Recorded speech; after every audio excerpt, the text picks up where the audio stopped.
দক্ষিণবঙ্গে ক্রমেই বেড়ে চলেছে তাপমাত্রা। তাপপ্রবাহের পরিস্থিতি সৃষ্টি হয়েছে একাধিক জেলায়। তবে আবহাওয়া দপ্তর বলছে এই গরমের মাঝেই দক্ষিণবঙ্গের জেলাগুলিতে রয়েছে বৃষ্টির পূর্বাভাসও। আবহাওয়া দপ্তর সূত্রের খবর, স্থানীয় বজ্রগর্ভ মেঘ থেকে ঝড় বৃষ্টি হতে পারে দক্ষিণবঙ্গের কিছু অংশে। শনিবার থেকে বৃষ্টির সম্ভাবনার কথা বলছে হাওয়া অফিস। শুক্রবার অধিকাংশ জেলায় শুষ্ক আবহাওয়া বিরাজ করবে, কিছু কিছু জেলা ভিজতেও পারে।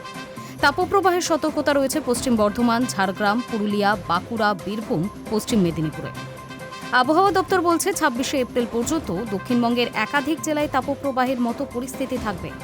স্বাভাবিকের তুলনায় ৩ থেকে ৫ ডিগ্রি বেশি থাকতে পারে তাপমাত্রা। এরপর শনিবার থেকে বৃষ্টি ও বজ্র বিদ্যুৎ সহ ঝড়ের সম্ভাবনা বাড়বে দক্ষিণবঙ্গে। শুক্রবার বিক্ষিপ্ত বৃষ্টির সম্ভাবনা রয়েছে ঝাড়গ্রাম, বীরভূম, মুর্শিদাবাদ, পশ্চিম মেদিনীপুরে। বৃষ্টির সাথে ঘন্টায় ৩০ থেকে ৪০ কিলোমিটার বেগে ঝোড়ো হাওয়াও বইতে পারে।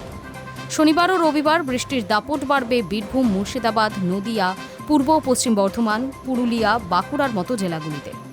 উত্তরবঙ্গে ঝড় বৃষ্টি বাড়বে শনিবার থেকে। ভারী বৃষ্টির সম্ভাবনা দার্জিলিং, জলপাইগুড়িতে। ঝড় বৃষ্টির সম্ভাবনা কালিম্পং, আলিপুরদুয়ার ও কোচবিহার সহ মূলত ওপরের দিকের জেলাগুলিতে। পাশাপাশি ৫০ থেকে ৬০ কিলোমিটার প্রতি ঘন্টা গতিবেগে ঝোড়ো হাওয়াও বইতে পারে। শনিবার থেকে বৃষ্টি বাড়বে, চলবে সোমবার পর্যন্ত। Hi news network.